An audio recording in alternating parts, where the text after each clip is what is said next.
Hello and welcome to the Team VVV podcast for all your weekly racing game rambles. I'm Martin and joining me as ever is Kevin. Hello. Alan. Hello, viewers. And Ed is back from his drifting holiday in Japan. Hey.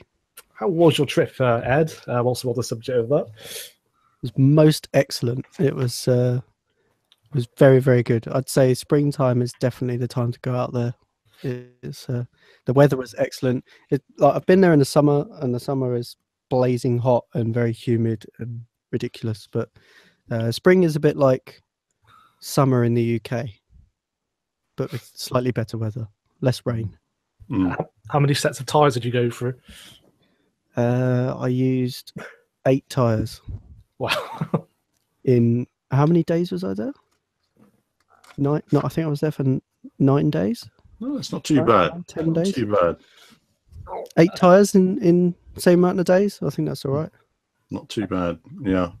Well, we'll look forward to seeing some of your footage, Ed. Seeing all your drifting skills and the various different cars you've been in. Indeed. Yeah. Well, I've been in. Obviously, I was just driving my car, which is the Toyota Mark II JZX 100. For anyone listening that might know what that is. I did get to have a go in a 180SX as well, a Nissan S13 180SX. That was fun. They're like little go-karts. So it was quite scary driving someone else's car towards a wall quite fast. But yeah, it was really good fun. I did get lots of footage. I tried to GoPro almost every run that I did in the car. My skills improved drastically throughout the trip, so that'll be interesting to see once it's compressed into a short video. It'll be interesting to see the changes. Excellent. It'd be good, and it'll be good seeing how that converts to different racing games as well later this year. You know, certainly on Project Cars and stuff like that. Look forward to hearing your thoughts. Yes, and interestingly about racing games, I did talk to some of the people there at the track about what their attitude would be if I managed to talk to anyone about going there, or like if maybe I could talk to the people at Assetto Corsa or Project Cars or something like that, just try and maybe leverage some sort of communication there to try and get the two talking to each other about getting the tracks in a game. And the people there are totally cool with anything like that, so I've just got to do some work this end, see what I can do. Well, we'll see what we can do. If I could talk to people, and if anyone at Assetto Corsa or Project Cars if they've got any interest in drifting or anything, then Ebizu is basically the home of drifting. If they could get those tracks in their game, then the drift community would all flock to that game. So they could probably gain some customers through that. So if anyone's listening now, talk to me. Excellent. Well, that sounds very promising, and I think you have all of our envy for going on that trip, I have to say. Yeah, look forward to seeing more footage of that on the channel very shortly. Yep. Anyway, on to the subject of racing games, of course. It's been a bit of a crazy week, I think it's fair to say, for new racing game announcements, hasn't it? First up, then we had Kiloton. They've announced WRC 7 coming to PS4, Xbox One, and PC this autumn. Showing off in a new gameplay trailer, which you can watch on the channel. And I think we can all agree it's miles better than the original WRC 5 trailer. Oh, miles better. I mean, the original WRC 5 trailer was so trashy, so bad. It was like, please. And I think, again, just this trailer, one, it's way more polished. It shows better investment. But also, you can actually see the physics are better, improved again on the cars, the way they're moving. Even though you only see very short snippets, you can see constant improvement to the visuals that's there as well. So it'll be interesting to see just how far they've moved forward, though. I mean, we really can't tell from that trailer in terms of where they are. They haven't really revealed much new details about the game, in fairness. I mean, the focus is very much on the new cars, because obviously this year you've got the extra powerful WRC cars that kind of hark back to the Group era, Group B era. Yep. Yep. I mean, it's very early days, isn't it? It comes out in autumn, so they're showing snippets for a good reason. I don't think the game is quite up to the polish yet because it's so early. So they've been very clever with the trailer, but they are showing us improvements in terms of the foliage, which I found was very impressive, actually, just how full and thick the foliage was. It just gave the environments more sort of believability and more detail, which I was quite happy with that. What do you guys think about the sort of general foliage and the stuff to the side of the tracks? I think it was a mixed bag. I think there were some tracks. There was one with painted white lines on it, and the grass didn't look as good. There was other tracks that did look good. The particle effects looked improved in terms of dust and stuff. So fundamentally, the way the cars moved looked better. It looked more fluid in terms of motion than we've seen before. Suspension, I mean, suspension, very dynamic. It looks. You see the car leaping up in the air. It's you can almost see the actual axle bending. It's very impressive. Very impressive there. Nice change in direction. You saw the weight and everything in the car. General detail, you can tell there's improvement in textures and the type of foliage that there is. But how much it's improved, like I say, we just, from these clips, it's nice little segments, but we need to see the full game, I think. So either way, we will have some footage on the channel at E3. So watch this space. Yeah, I think the new, more powerful cars will definitely make a big improvement, because I think that's something that I think the WRC games have suffered a bit as a result of that. I mean, it's not really their fault, obviously, because it's an officially licensed game. It is, but I mean, can we get some old classic cars thrown in? I was going to mention that, because the older WRC games had Group B cars and precisely, and it just adds a little bit of character, doesn't it? Like, I mean, we're all getting a bit tired of the sort of WRC cars. Of course, you've got this new powerful stuff, it's great, but we still love to see the old classic stuff thrown in there just for a bit of variety. And that's where WRC 6 and 5 tended to suffer, with the sort of lack of variety in the car types. Like you said, the old WRC games from Milestone had Group B rally cars and different. I think they did that until WRC 4, I believe, for some reason. What, the Group B? Yeah, I think WRC 1 to 3 had the Group B cars and different areas and that sort of stuff. I think it was Axe in WRC 4, unfortunately. I believe was it either 1 or 2? I think it was DLC Group B. I think that was the first one, maybe. Yeah. I think. How quick is their development cycle for these games? Every year? Yes. That could dictate a little bit of how much content they can get in the game as well. Yeah, they're quite pushed on that. Oh, always. I mean, it's. I mean, I don't think people just don't appreciate generally what little they've had to work with in the time and what they've achieved with what they have. I think often people say, "Oh, give it to Codemasters; it'll be better." Well, it won't be, because Codemasters will only have a year. And it's taken Codemasters quite a few years of doing F1, being slated every single year, before they've actually got to a point where everyone's happy. In fact, it's taken Codemasters as part of 7 years doing F1 to actually get to that point. These guys are only on their 3rd year. So in terms of the development cycle, they're sort of on a decent curve.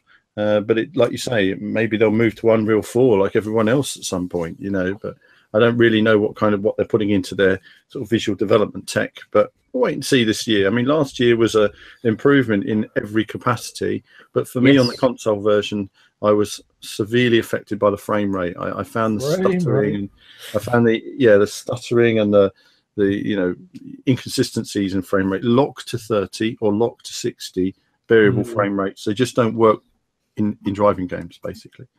No, it wasn't as bad as WRC 5, but it was certainly inconsistent. And in terms of the graphics, though, I don't know if you guys had this, but the trailer sort of fooled me for a couple of clips.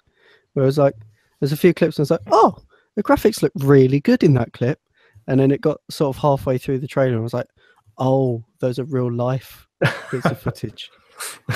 It took me a few times to actually realise to start with. I mean, one day we'll get a trailer that is real life, and people will still complain it doesn't look good. So it's just a matter of time, I think. It is funny how people come to snap judgments on games based on very short trailers, isn't it? It's like, oh, it's going to be terrible. It's like, really? How do you work that one out? It's not going to be as good as Codemasters Dirt. Why isn't it going to be? I think also people don't realise, they don't see the fact that a lot of people who played Dirt thought it was trash because they couldn't play it. It's too hard.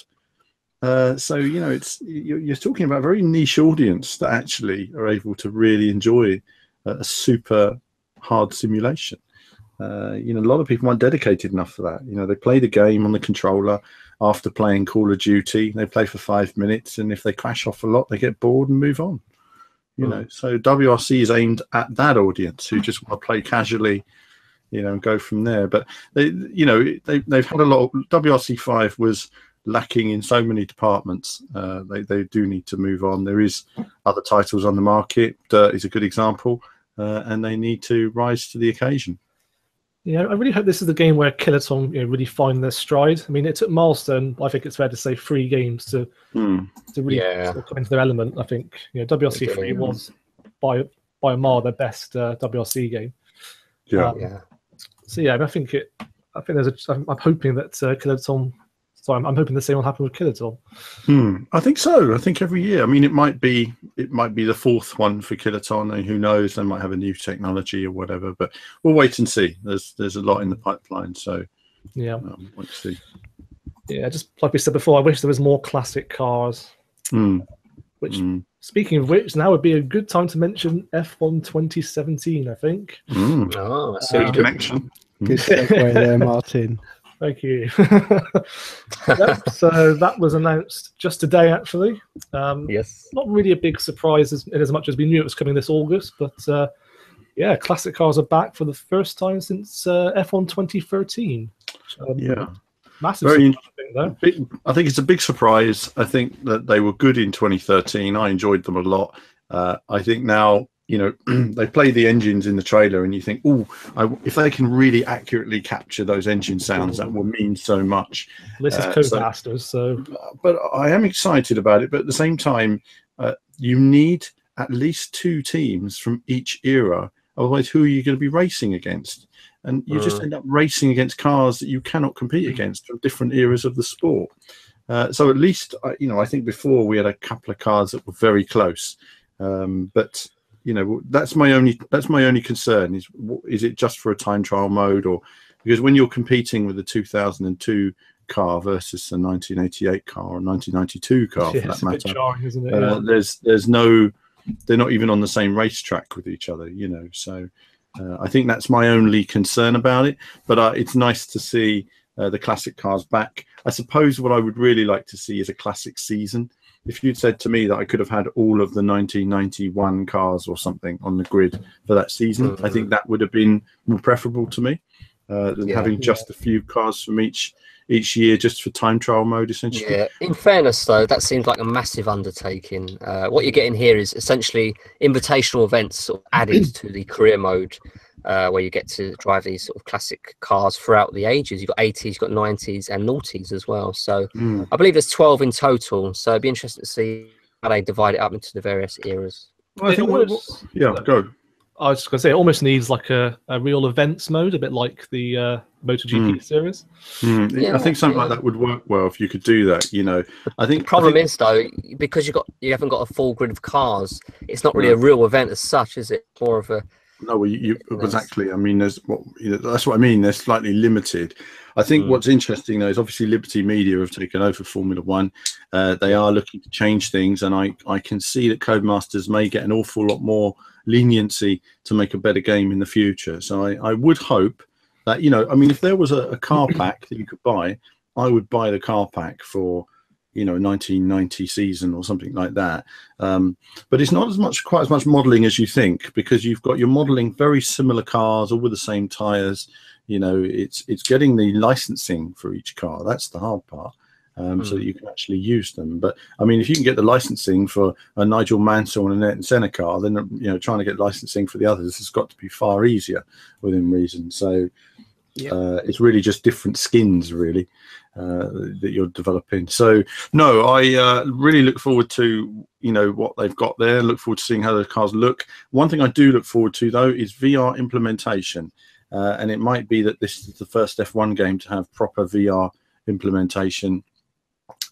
In terms of PlayStation VR as well.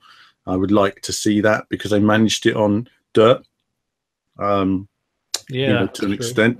So let's see if they manage it here. But it's certainly something I'm very keen on. you remember how many classic cars featured in F1 2013 out of interest?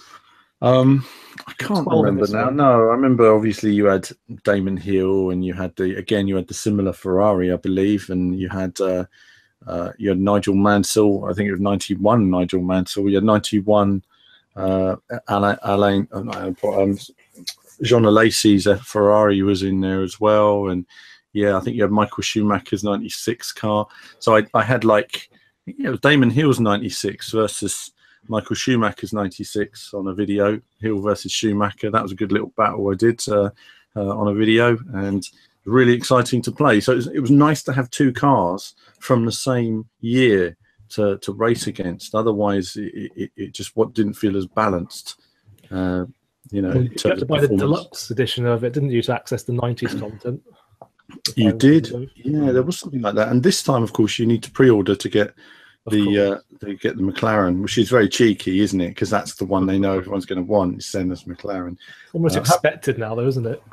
Having said that, I hope Damon Hill's car makes a return, just because I enjoyed racing as Damon, always have. It'd be interesting to see what other cars they've got in the pack. It'd be interesting to see. I mean, right now, the three cars they've shown are all dominant cars in their era, all of them. They all won virtually all the races that year, which is the interesting point to note on those three cars. So we'll have to see what the other cars are and what they represent. Yeah.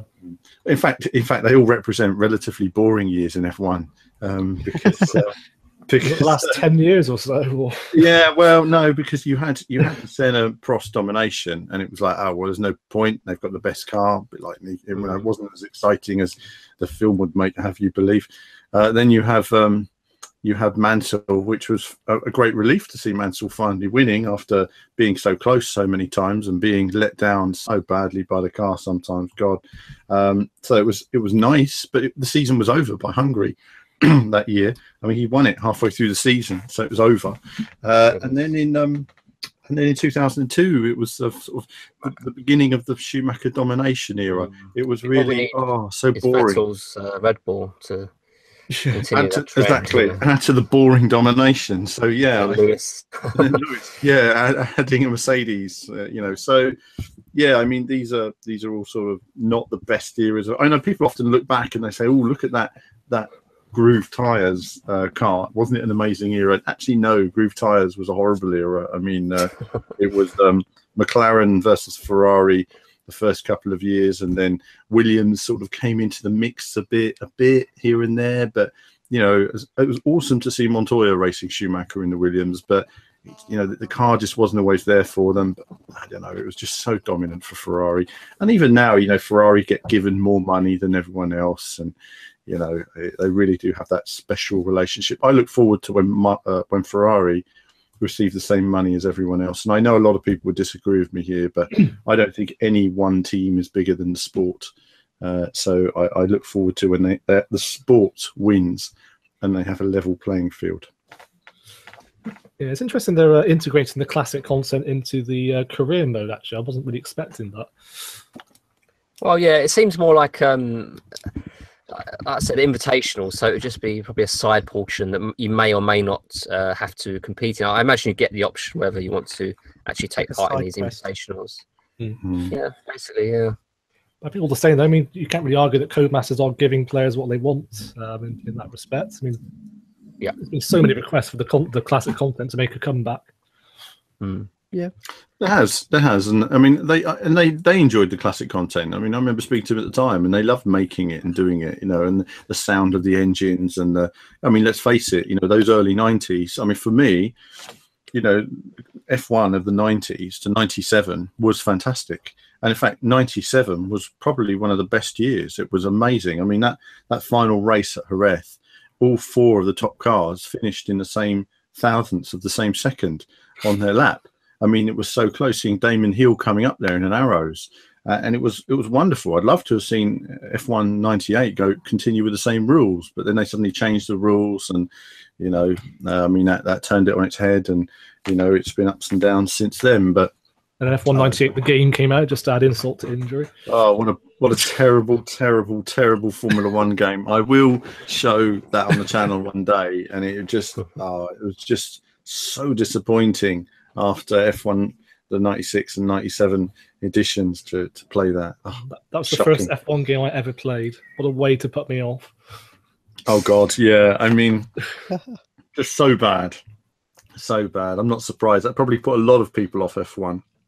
Even I mean, I was so disappointed with F1 2001 as well that I just basically fell off playing F1 games after that for some years because they were they just weren't good enough, basically. And for anyone who played them, the games had very strange leaderboards. So you do a lap time, and it'd be like a 121.2. You do another lap time, it's identical, and it'd be a 125.6. And you're like, well, where did I lose 3 seconds? You do another lap time, you could be 10 seconds down. So when they had a competition on there in Spa, and you'd come around doing an identical lap time, and when I race racing games, all my laps are sort of within a second of each other. On this particular game, your laps would be within a 10-second variance. There was no continuity. But so a disappointing era for F1 games. We're out of that now, and I really look forward to, well, if we get access, guys. I mean, it all depends. I mean, we didn't get access to F1 2016. Let's see if we get any access to this one. But if we do, I very much look forward to trying out these classic cars. As well, I actually really look forward to trying the current cars. Actually, they're very exciting this year. Bigger, wider, faster. The drivers say they're loads of fun. I look forward to seeing how that applies itself to the handling. I wish they'd add commentary to it as well to give it more of that TV feel. Yeah, games have been lacking that since. I think it was F1 Championship Edition on PS3. That was the last game to have authentic commentary. We were under the impression, I think they mentioned that a couple of years ago. They said, "Oh, it's going to have commentary in it. It's going to have commentary," and it didn't. It didn't have any commentary during the racing. It had commentary elsewhere, but not during the racing. And I think we want FIFA quality commentary actually during the racing. That'd be amazing. That would be amazing. Martin Brundle, David Croft, something doing their bit. I think that would be fantastic for that. As long as it's not like Formula 1 2001, where it's like off into the gravel trap goes Michael Schumacher. Yeah, no, they can't be doing it. That's the big problem. I mean, is that they need to get it right. I mean, you're right there, Murray. I mean, you don't want that constantly from Martin Brundle all the time. But there was always a delay on the original one as well with Murray Walker. But it was kind of almost a lovable delay because it was sometimes Murray was a bit in slow motion at times. But no, it was brilliant. There was definitely contact there as you smashed 3 cars in that barrier. It was good. So I would love that, Martin. Yeah, definitely have some commentary in there. It would be a great addition. Yeah, I think it's sorely needed, to be honest. Actually, while we're still talking about licensed motorsport games, Alan, you've been playing MotoGP 17 recently, and you're dying to tell us about it.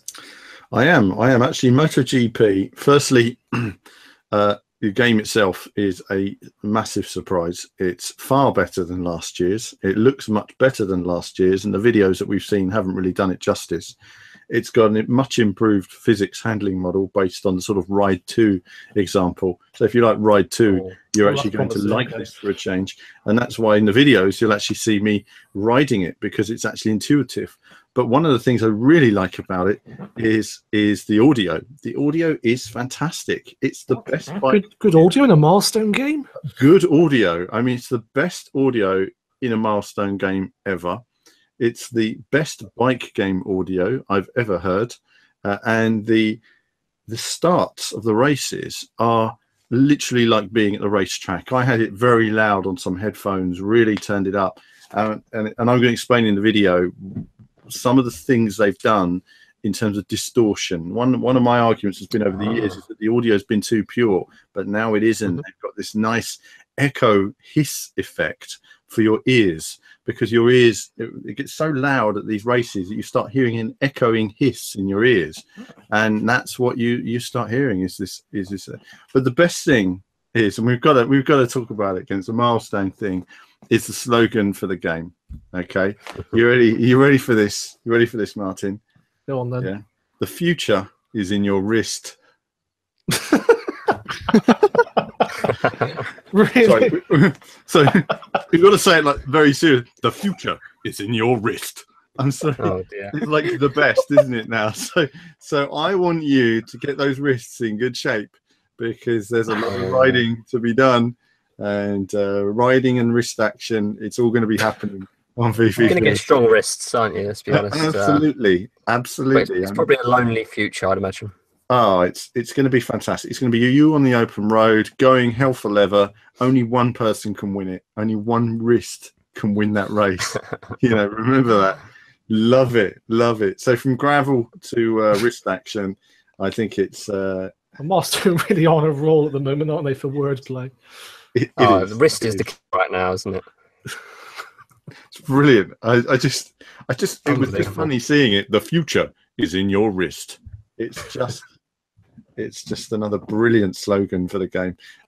So yeah, the actual game, not only do we have the standard bike riders, but we also have the managerial mode. And they showed their a demo to us, which we don't have footage on the managerial mode yet. My footage focused very much on the biking gameplay.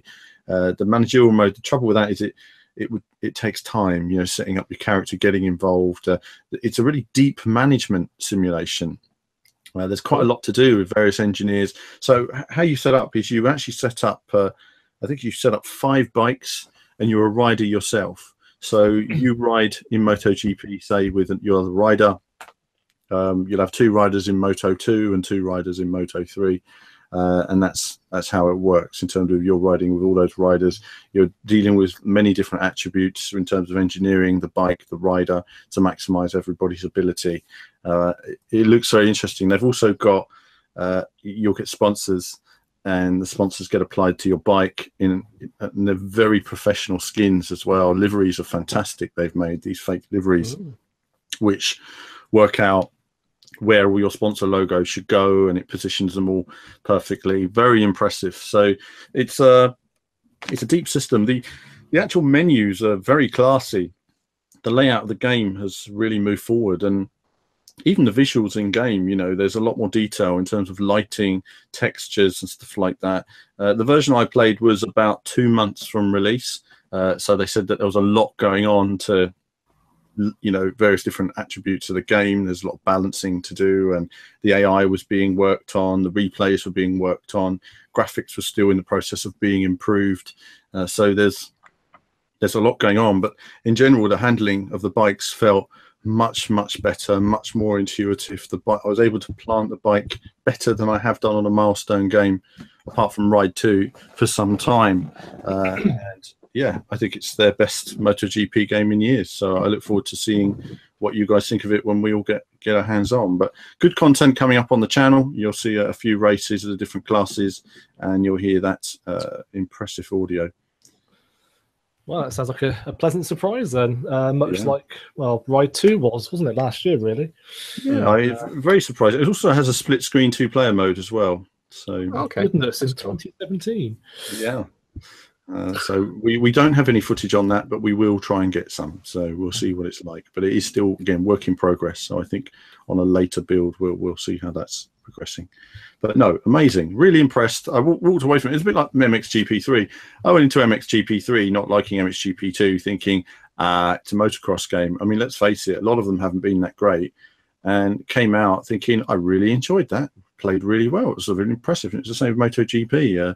The videos hadn't really done it justice that we'd seen so far. Dare I say it, when do milestone videos do them justice sometimes? You really have to play the games to actually understand, actually, this is a bit better than we all realised. Yeah. So, I mean, I was a massive fan of Ride 2, so what you're saying is getting me really excited for MotoGP.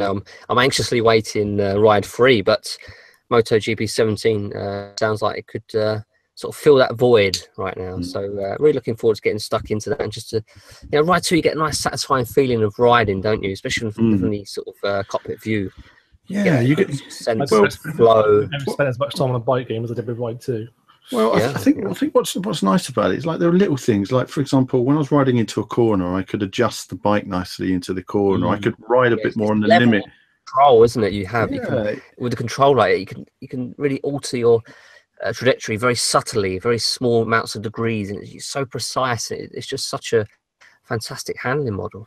Yeah, I mean, I found that, you know, when I was going to a corner as well, you know, if I was on the limit, I'd feel this vibration through the controller that would give me this feeling that I'm on the limit of what the bike can do. And if I'm making a mistake, you know, I've got to hang on in there and just try and slow down and straighten the bike. I had one moment, I was riding this Cal Crutchlow appropriately, and I was making a mistake and going off. Cal came like both legs off the bike. I'm like, no, keep it straight. Went straight off onto the runoff area. Managed to keep him, get him back on the bike and continue. But it was great. You know, normally Cal would have gone off there because he always does when he's on the limit, doesn't he? Great guy, but it's so bloody frustrating to follow. But no, it's good. So far, you know, good coverage coming on the channel. I think also we should talk about, I know it's a connected piece of news, the eSports announcement relating to MotoGP. It's actually huge news. Basically, Dorna, who run MotoGP, are running this competition. It's the first time an official series, I believe, has run a tournament like this. It's going to be massive, and the prizes are considerable. I mean, they're giving away some €50,000 BMW. Haven't said which car yet. They're giving away some KTM bike, you know, big prizes. You know, the BMW is the M240i. I think it's about £35,000. So okay, so pretty beefy stuff. A bit less, but still very nice. And then you've got what else? So you've got this massive competition that they're going to be running. But it, you know, just to put in perspective, they'll be running it on their Facebook page. I think they've got 11 million followers on Facebook. Oh wow! They've got 2 million followers on Twitter.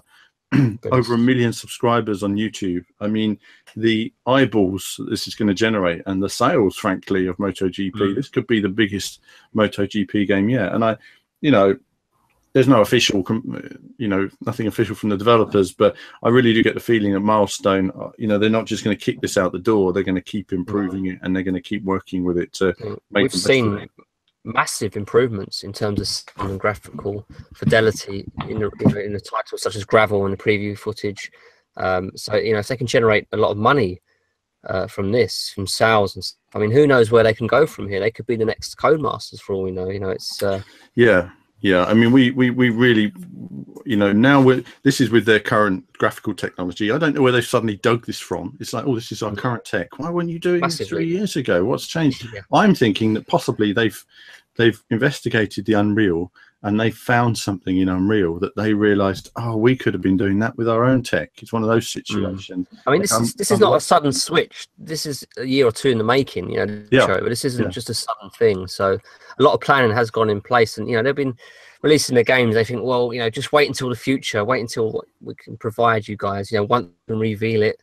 And it's exciting, isn't it? I mean, who knows where Milestone can go from here? We've seen some fantastic titles released of late. For me, Sebastian Lowe was cracking title, and Ride 2, very, very good title. So you've got momentum there. And we've seen gravel, which sounds amazing. MotoGP sounds amazing, and that's an existing engine as well, we might point out. So it's all good. It's all going in the right direction, as I keep saying with Milestone, and I'm just really excited to see what they can come up with next. Yeah, I think things are only going to go in the right direction for them now. They've turned the corner. They've got the technology now. I think it's great. We've got another company making great racing titles. Yes. Fantastic. Yeah, it's like kind of pessimism, though, isn't there? Sometimes when you announce something milestone related on social media, another milestone game, you still seem to get that sometimes. I think you will. It will take a couple of years. I think when MXGP3 is out and MotoGP, I think that will be the start. I think people need to play MotoGP as well, and no doubt there'll be loads of people. I mean, when you watch the videos, you're going to see me bashing into bikes, and you're going to see some of the bikers coming off, and people say, oh, why don't you fall off your bike just for touching another bike? And you say, well, the reason why is that guy's a MotoGP rider who's ridden 100,000 laps over the last 15 years. That's what he does. He dedicates his life to it. Gamer is not a real life MotoGP rider. You might play a game and feel like you're a MotoGP rider, but you're not. You don't have those skills.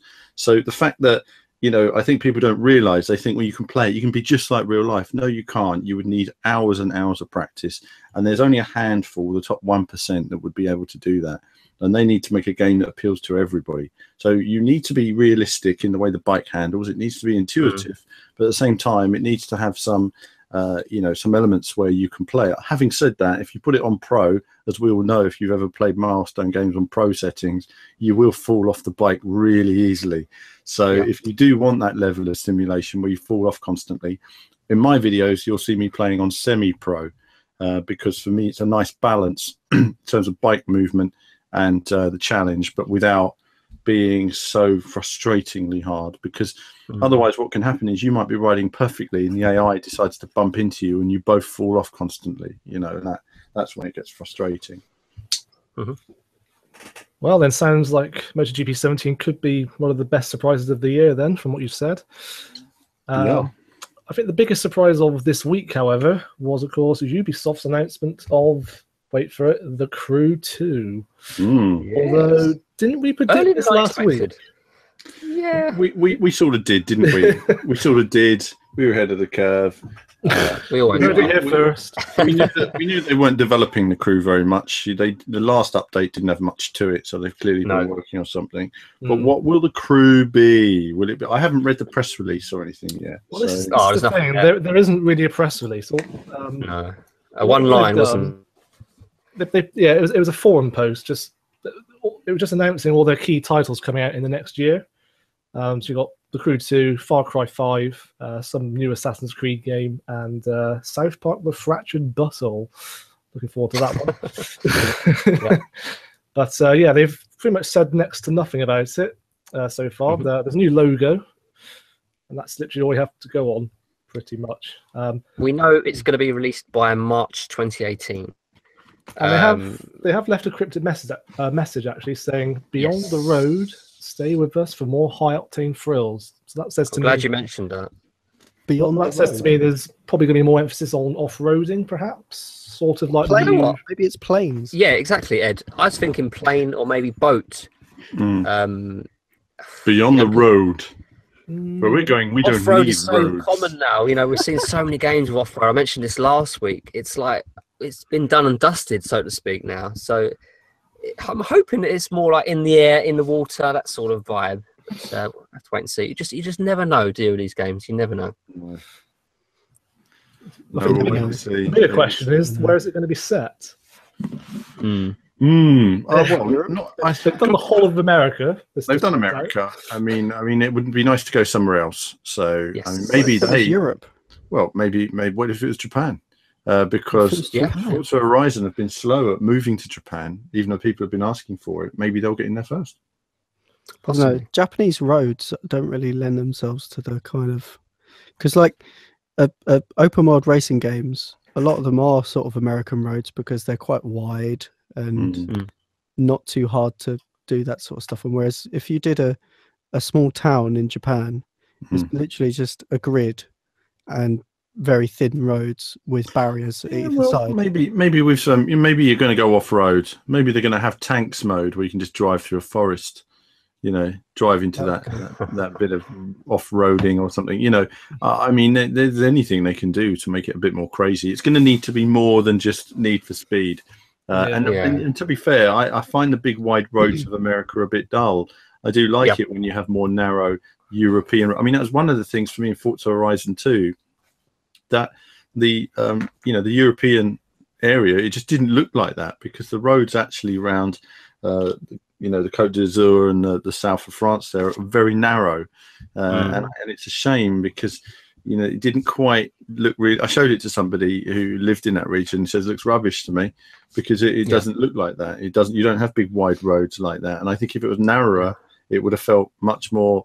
I don't know, much more of a thrill. So I don't know. I'd like to see The Crew be brave. I wanted narrow roads, like wasn't there a racetrack in Gran Turismo 4? It was like a rally track that was like very narrow roads in a European setting. I can't remember. It was one of my favourite tracks to run. I think it might have been in like the prologue game that came out for it or something.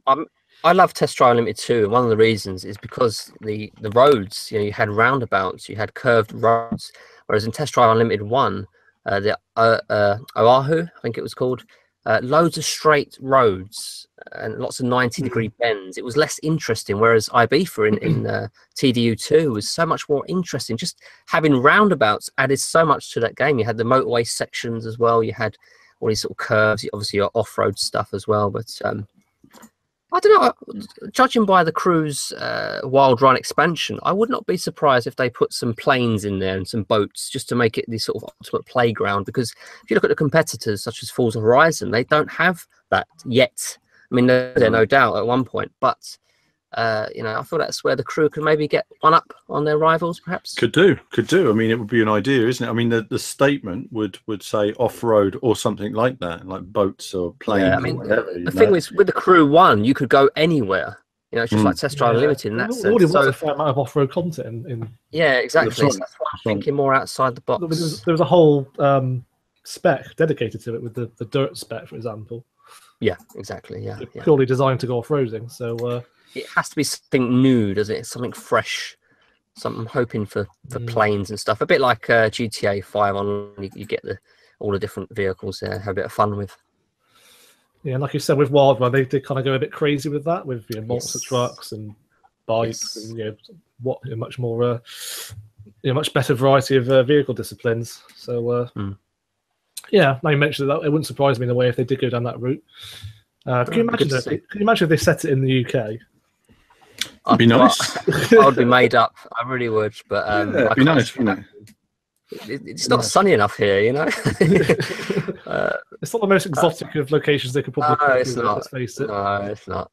I mean, can you imagine Manchester just be constant rain? You know. There's some cool roads in the UK though, like the Evo Triangle and all that sort of stuff. Oh yeah, no doubt. I mean, if they did it accurately, we've got some amazing roads here you could drive. I mean, be fantastic. But for I don't know. We'll wait and see. I mean, there's many areas they can do, but the UK is an area that hasn't been fully explored. So you see it a lot in gaming in general. To be honest, I mean, not since The Getaway. Remember that? I was thinking The Getaway. Yeah, that was such a good recreation of London, wasn't it? It was amazing. For the time, it was way ahead of its time, frankly. It was. Attention to detail was staggering. Yeah, I mean, you can all the shots were officially licensed. Like the detail was just staggering. It's a shame The Getaway 3 never came out, really, isn't it? Yeah, it's a shame it's been dropped. Really, I mean, because in a way that could have become a real rival competitor to GTA in many respects. It was developing. It was ahead of its time, like you say, and sadly, sometimes when things are ahead of their time, people don't realize that, and they just get lost because people just look at the sales figures for what it was at the time and go from there. Absolutely. So, going back to the Crew 2, then we'll find out more about that, no doubt, at E3, which is, of course, now just under 1 month away. Oh, it's exciting now, isn't it? It's a month away from now. It'll be over a month from now. So, literally 3 weeks from now. So, not long. 4 weeks. Wow. It's going to be a good one for racing game fans. We can vouch for that. Yes, absolutely. And I'll do my best to get footage on all these games as well. So I'll be there, sticking mics and cameras in people's faces. So I guess we should cover some more racing game news of the week then.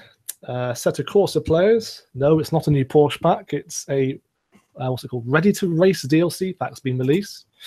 Adding, as the title suggests, the new race cars to Assetto Corsa, which I think are really sorely needed in that game, actually.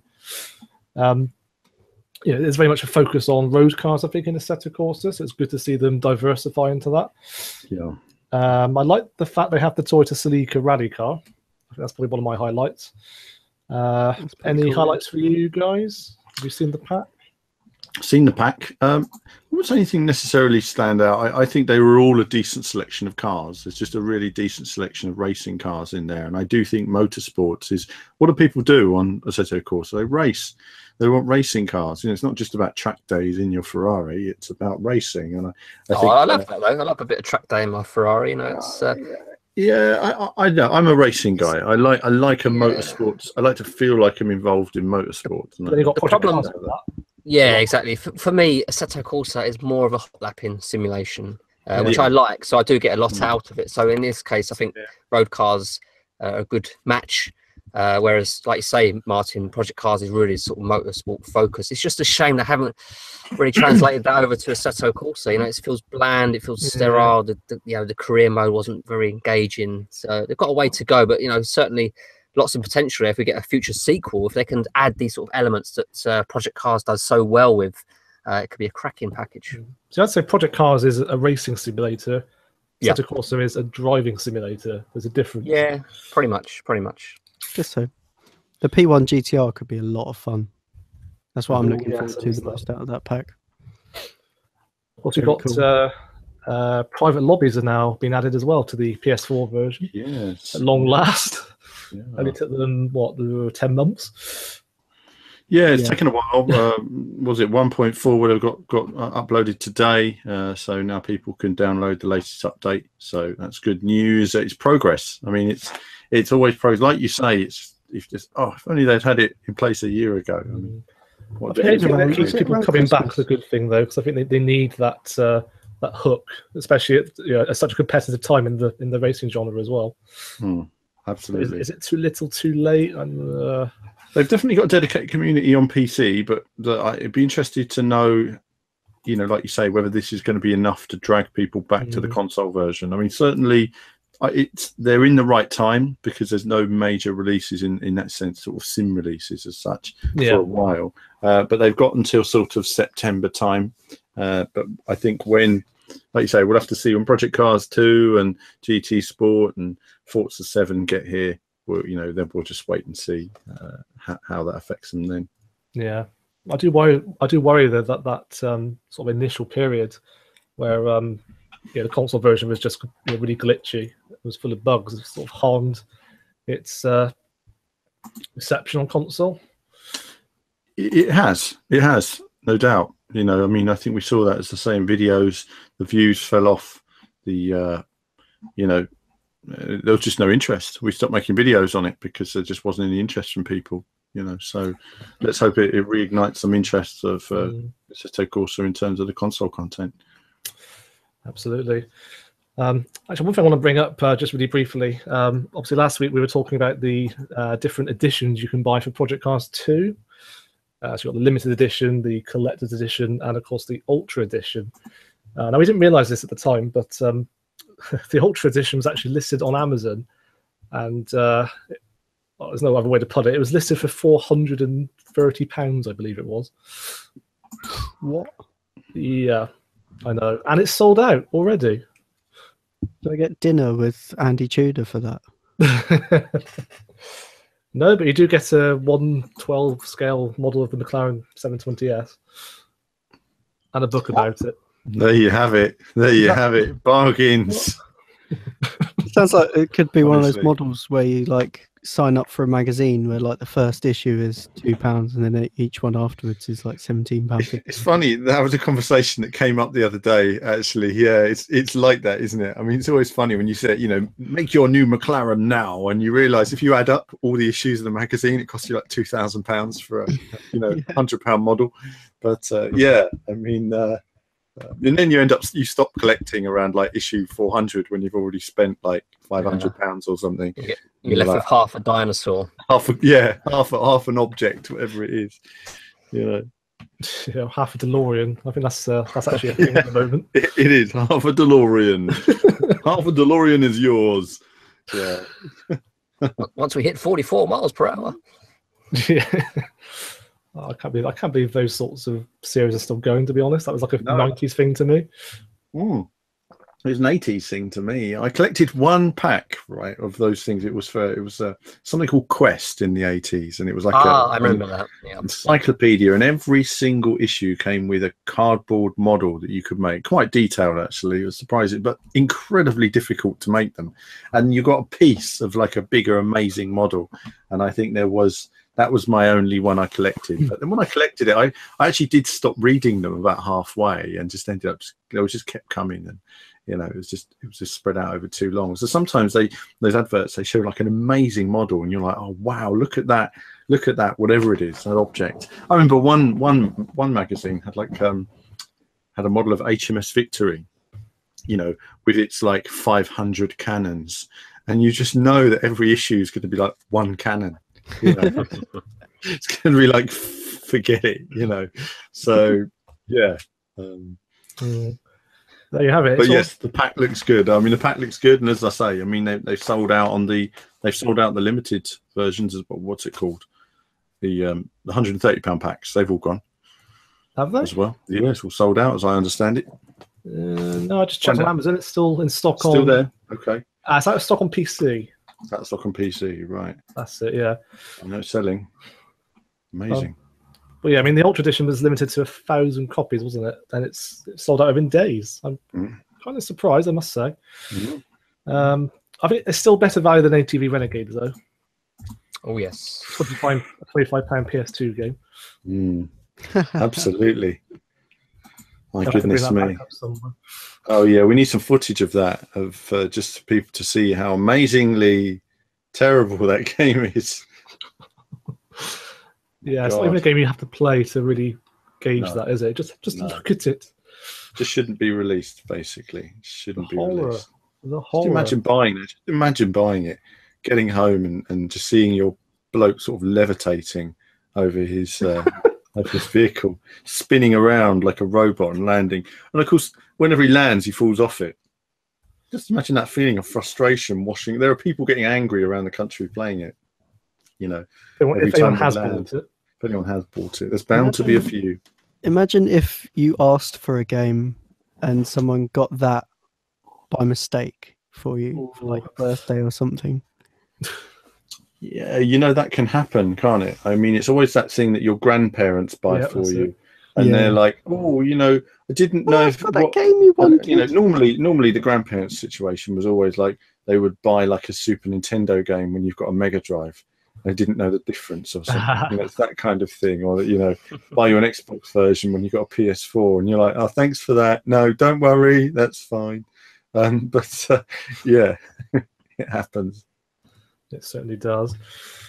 Here's one for you, actually, Alan. I mean, last week we mentioned the Wipeout Amiga collection sort of retro sleeve you can get, and of course the empty steel box for a tenner, which I haven't pre-ordered, honestly. So we've had no future racing games at all, and now they're all coming at once. Because you've also got the release of Redout coming out the same month on console. We have. I mean, we've had this. I mean, I have to admit, we've had this EGX interview for Formula Fusion that's just been delayed constantly. Unfortunately, it required a lot of editing, basically, and I just haven't had the time to edit it. But we've got Formula Fusion, Redout coming on console, and Wipeout Amiga. Wipeout Amiga is going to be amazing fun.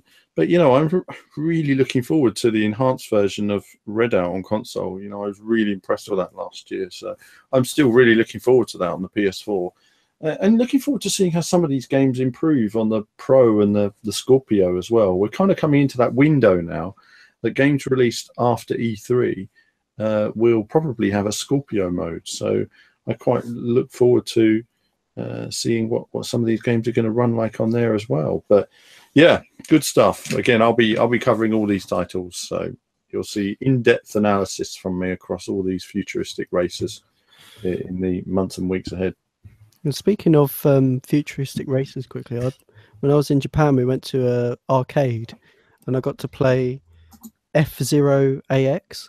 Ah, yes. While I was there. Yes. And it's like one of these arcade machines, and the seat sort of rotated. That's right. Yeah, it was brilliant, and it was at the time. I think I remember it had the space race in it as well, and it was a great cab. I mean, it was really nice, fantastic game. I mean, I loved F-Zero GX, and it was just identical to the GameCube version. And I'll probably run some videos of me playing it at the time, because I've still got some footage of me playing stuff like that back in 2003. But great game. I mean, in a way, you know, the problem is Nintendo. I don't know. It must be hard for Nintendo that Sega made the best F-Zero game, quite frankly. Never lived that down, haven't they? And after that, Nintendo have like never touched F-Zero since, because they know full well that Sega just, you know, did the business. I mean, if you think about the GameCube, I mean, Sega made Super Monkey Ball, and they made F-Zero GX, two of the best games on the system. I would love to see another Super Monkey Ball, by the way. It's a shame they don't go back there, because they were great fun, those games. Yeah. Should point out, actually, Redout on console has split screen mode for the first time. And Brilliant. It also bundles in the Europa and Neptune DLC packs. Okay. So, sounds like an overall great package. Yeah, much better package. Yeah, I think that will improve it in terms of review score as well, because when I reviewed it last year, the only thing that let it down, well, there's a couple of things. One of them was the fact it didn't have enough locations. And the other thing was, I don't know, and they won't have improved it. Some of the craft designs I felt were lacking. I felt it lacked a little bit of personality, because the craft just lacked personality, basically. They were just shiny, pointed objects that flew through the maps, but they didn't have any soul to them. Yeah. So I look forward to seeing if there's any improvement in those areas as well. I'd be interested to see how it looks on the Switch, actually. I think it's going to run really well. I think they're going to do an amazing job. So again, we'll run some content on that, but I'll be handing that one over to you, Martin. Indeed. That's mine's actually, obviously I've been playing through Fast RMX, and I have to say that is probably the best looking portable racing game I've ever played. Brilliant. It's very impressive. There's some nice street circuits and stuff that are really cool. Yeah, very impressive on the handheld. It takes me back actually to when I first played Wipeouts on the Vita. That really did blow me away at the time.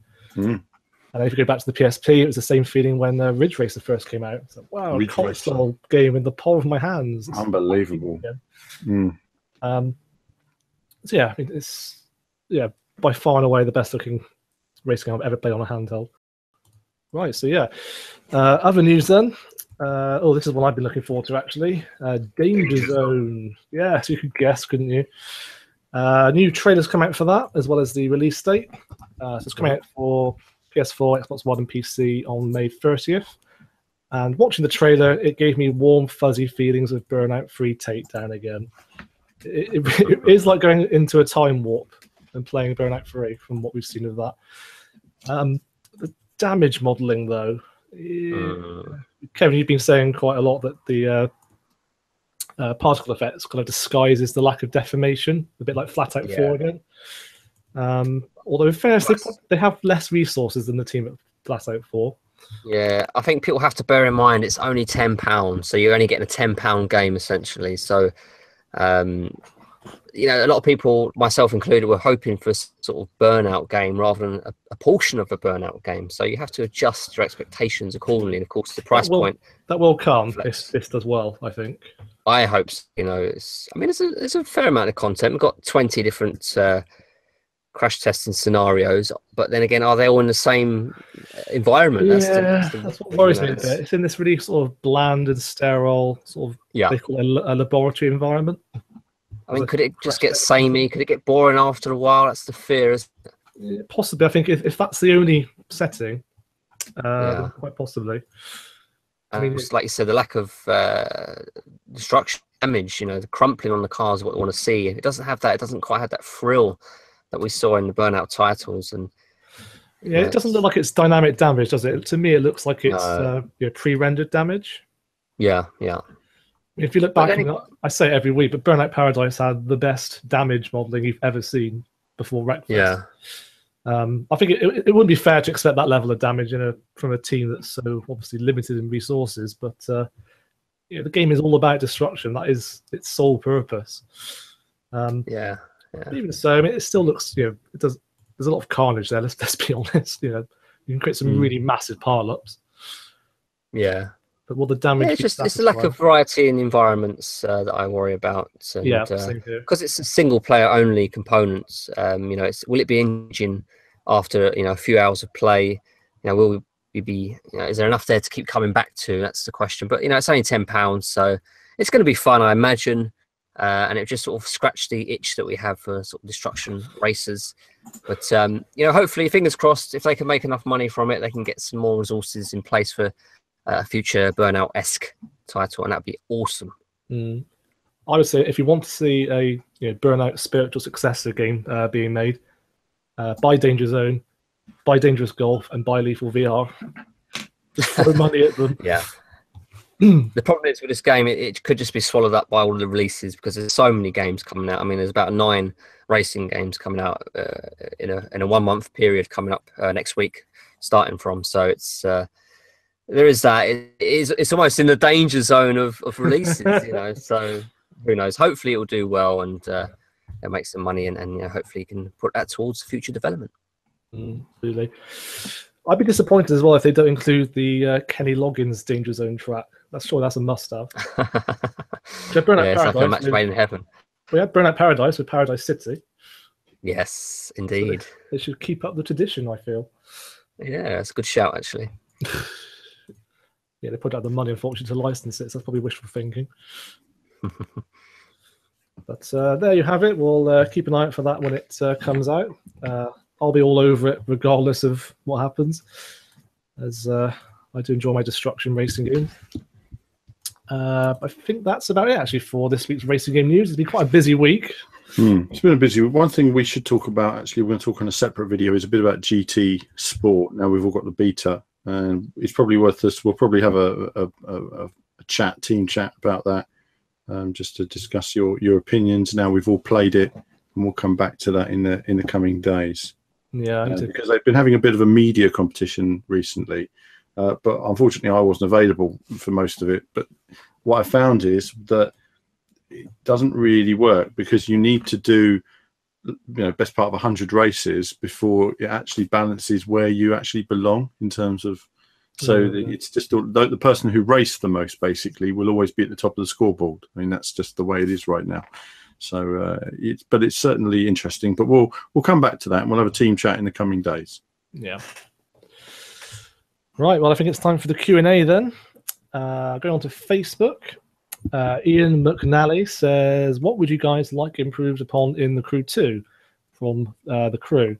For me, the jump. Sounds for me first and foremost, definitely sounds.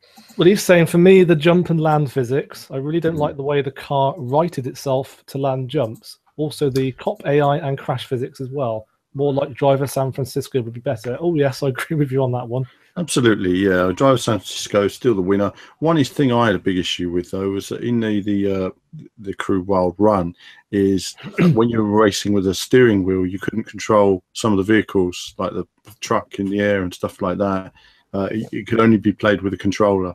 And I think it's really important that if you're going to develop a game with a wheel in mind, that that you have that sort of option there of being able to do everything with a wheel somehow, or at least, like you say, I suppose in some ways you've got to use them both simultaneously, but that was an issue to me. Certainly it put me off playing the game in many respects, because my rig is set up with a wheel, so that's my issue. Yeah, to me, there's one really obvious thing that needs to be improved in the Crew 2, which we forgot to mention actually when we first started talking about it. It needs an offline mode, so you can actually pause the game. Yes. That's the one thing it needs. It surprises me that a lot of these games don't have a proper offline mode still. I think all games should have an offline mode of some kind. Yes, to kind of the servers go down, you won't be able to play that game ever again. No. It'll just be erased from history. Yep. That's what happened. That's very sad. Very sad, yeah. For me, the Crew needs... Well, I played the beta of the Crew, and just the limited dialogue that I was experiencing just in the beginning of the beta, and the sort of the way that the career mode and the people that you get involved with and the characters and everything, the way that was shaping up just put me off buying the game completely. So hopefully there's some sort of improvement in some sort of career mode that happens, or campaign, or whatever you want to call it. Yeah, it wasn't the most engaging storylines, was it? Yeah, even just the dialogue was enough to just completely lose me. I hope you haven't played Calling All Units in that case, if you don't like the dialogue. Oh, okay. It's 10 times worse than that. Does that mean I have to buy the whole game and complete the rest of the game in order to do the Calling All Units bit? Well, the missions are accessible when you buy the expansion pass, but you have to buy all the police cars, which is quite annoying, despite having paid 20 quid for the expansion. There you go. It's probably something else they could probably improve on for the second game as well there. Yeah, exactly. Okay, next up, Honza Volinek. I don't know if I pronounced that right.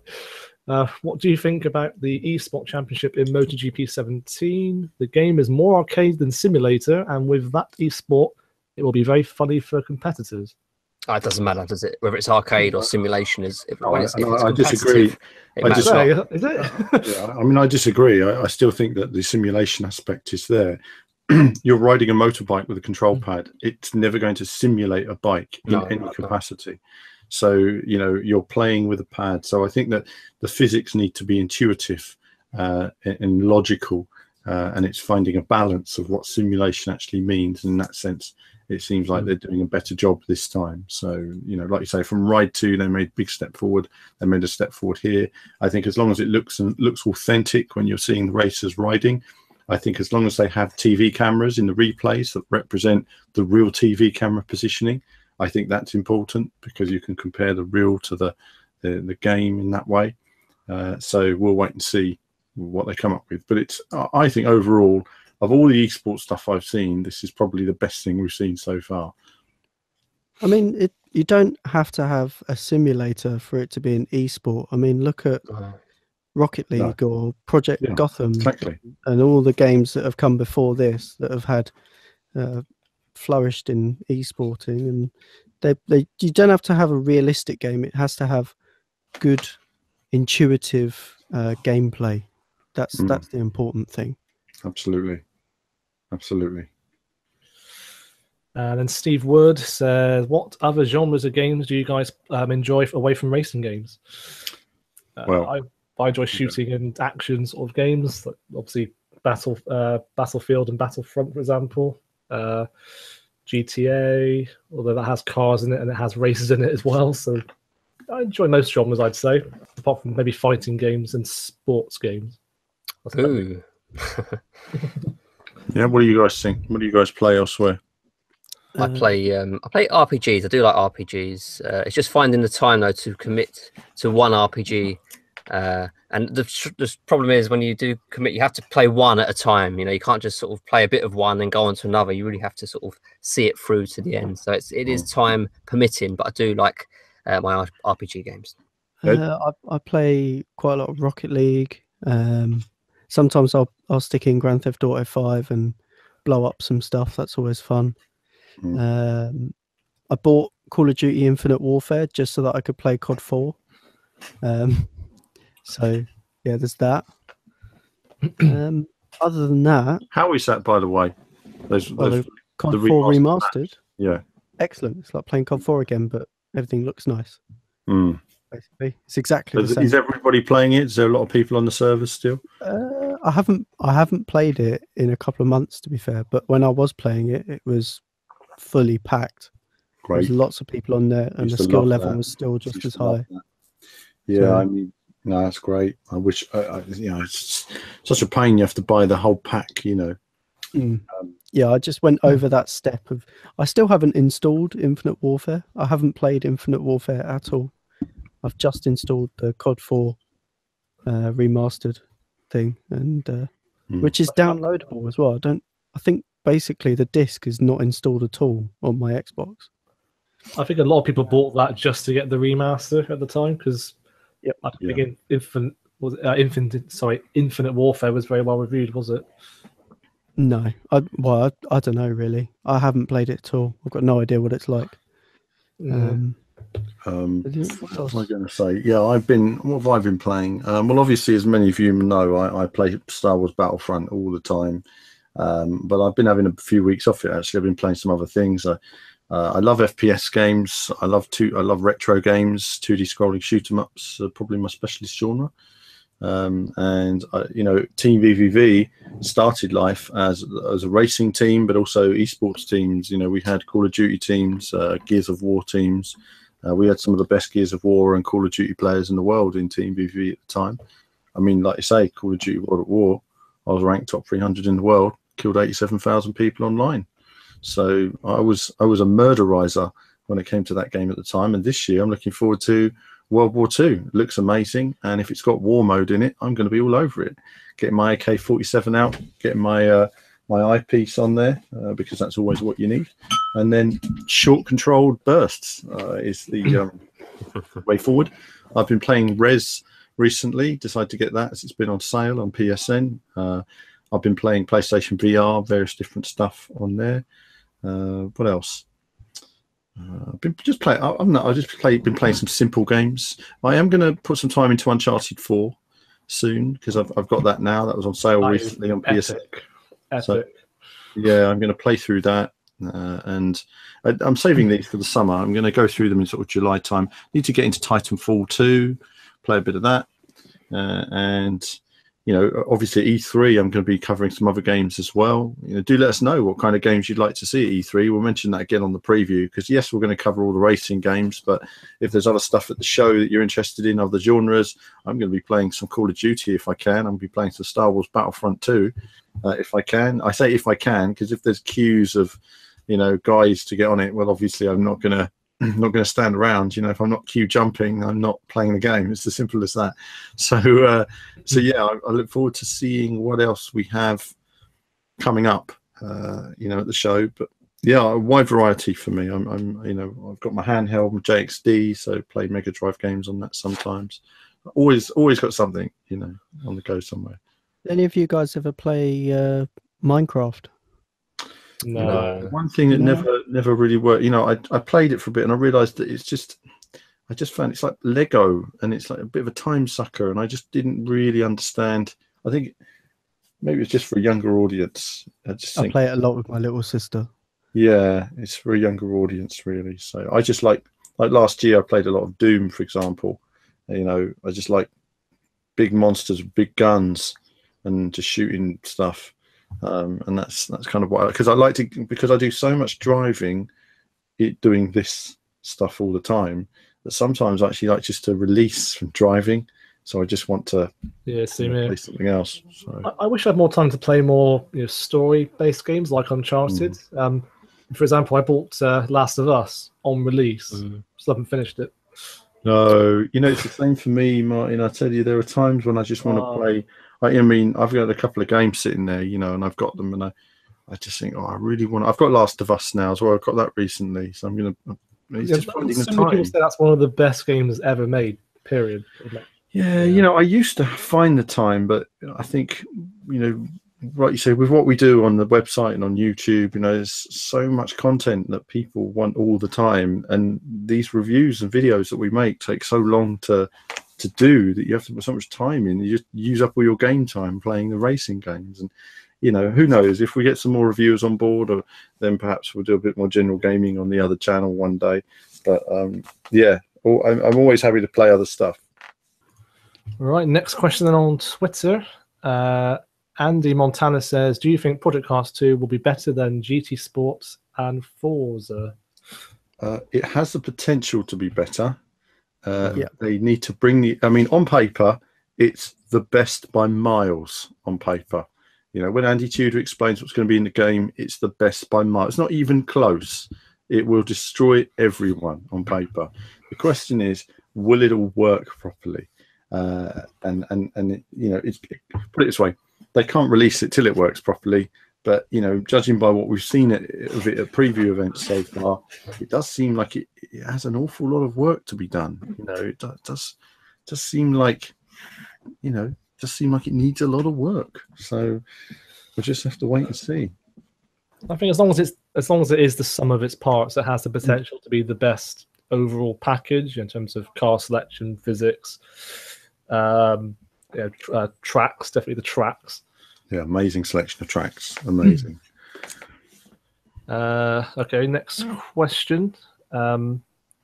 Richard Fazer-Curley says, I've seen streams of the first hour or so of Dirt 4. Was skeptical about the amount of content, but seems like there's plenty. Have you guys had any access? No, not yet. We still haven't had any access to Dirt, but we are getting access to it tomorrow. So I'll get my first go on the game properly. I mean, me and Martin played it we had 30 seconds each on the game. Very brief. So we literally weren't able to complete one stage. I literally started, did a few corners, gave the control pad to Martin, did a few corners, and that was pretty much it. So we just didn't really get a judgment on it. But the one thing I did take away from seeing it was there was quite a lot of screen tearing, and the game seemed quite early in development. You know, so it seemed like there was a lot to do. I mean, it's late in development, but it seemed like there was a lot of polishing to do. So it'll be interesting to see this new build this week and see so by the time this podcast goes out, I'll have likely have played it, and we should have videos in the coming days of that and Micro Machines as well. So I look forward to trying it. I was a big fan of Dirt 3. We've done masses of Dirt 3 videos on the channel. It was disappointing, I think, not to be invited to see Dirt 4 earlier this year. I don't really know why Codemasters didn't want us there, but it's one of those things, it'd be nice to get on there and try it out. Ferdy Bick says, do you guys think the upcoming Nürburgring 24-hour deserves more attention like Le Mans does? For whatever reason, I think because it's such a big spread out circuit, it appeals to a certain type of fan, and it just doesn't have the same excitement to it. Obviously Kevin is a massive Nürburgring fan. I can't stand it. I find it a thoroughly boring racetrack, and that's just me. My goodness me, it's the track everybody loves, but it doesn't do anything for me. I can see there's a different atmosphere to the two races, but it's never going to be Le Mans. It's just not. The thing about Le Mans is sort of the gentleman's race. Gentleman drivers will turn up and race one race a year. It will be Le Mans, and it's just got this heritage about it. And I think that despite the far increased challenge of the Nürburgring race, and of course, again, huge challenge. You saw some awful crashes there, even quite recently. There is just something about Le Mans that has a certain magic. It's like a carnival. It's a Glastonbury of racing, and that's never going to change. There's a new Amazon series coming out for Le Mans, isn't there? I noticed the other day. Oh, is there? Yeah, on Amazon Prime. It looks quite promising. Oh, interesting. We'll keep an eye out for that then, yeah. There's also the Steve McQueen Man and Le Mans film coming out soon as well. I don't know if you ever saw that. I did last year. I went to a screening of it, director's Q&A afterwards, actually. I don't remember a great deal of it now. I found the film to be largely quite depressing, actually, and I found it to be quite... I went in there with Steve McQueen being my hero. I left there with Steve McQueen not being my hero. So if you like Steve McQueen and you like Le Mans, don't watch it. It's a very frank documentary. I quite liked that in a way. It gave you a new perspective on the film. I felt sorry for his son as well. And there's a bit towards the end when you hear about a man who sustained terrible injuries for an unnecessary take. Yeah. And it's just awful at the end, and you're like, wow, that just made me feel terrible. And he's really happy, I think, that Steve McQueen said something and all that, and you think, oh God, what these drivers sacrificed to make that film. It's just... And it flopped in the end as well. Yeah. After all that, it flopped. Yeah. After all that drama, crazy, massive shame. Next question then. Ad the Lad says, if there was a Sebastian Loeb Rally Evo 2, what locations, cars, and overall aspects would you add in to improve it? Definitely the audio. I would say probably the biggest thing it needs is audio improvements. Definitely. And then I guess you could say more crowds by the stage. I guess the four-wheel drive cars were pretty understeering on tarmac. So that might be an area I need to rectify as well. And overall, the graphics weren't best. But, with Milestone putting out these games with better graphics and sound, I imagine those two elements will be put in place. So, the handling was pretty darn good, I've got to say. So what does it need, guys? What does it need? It needs frame rate, yeah. Ah, good. I guess these things are pretty much expected now. Now we've seen what Milestone can do. So, yeah. I've got a lot of faith in Unreal Engine 4. Yes, exactly. And the physics are sublime, and I'd love to see it, but we may be a few years off, unfortunately. And finally, Adrian Pullen says, anything on a Formula E game? I hear Codemasters was in talking about one, or will it be DLC for Project Cars 2? At the moment, I don't think Formula E is a big enough pull on its own. To have its own game. I think it would make a great addition to another title, but it can't go into Formula One. So there's that. So it will either appear in project cars, Forza Motorsport, or Gran Turismo. It ain't going to appear in Gran Turismo because they want to work with the FIA doing their thing. The Forza Turn 10 guys have been the closest to doing Formula E in the past, doing quite a bit on that. So perhaps Turn 10 will support it.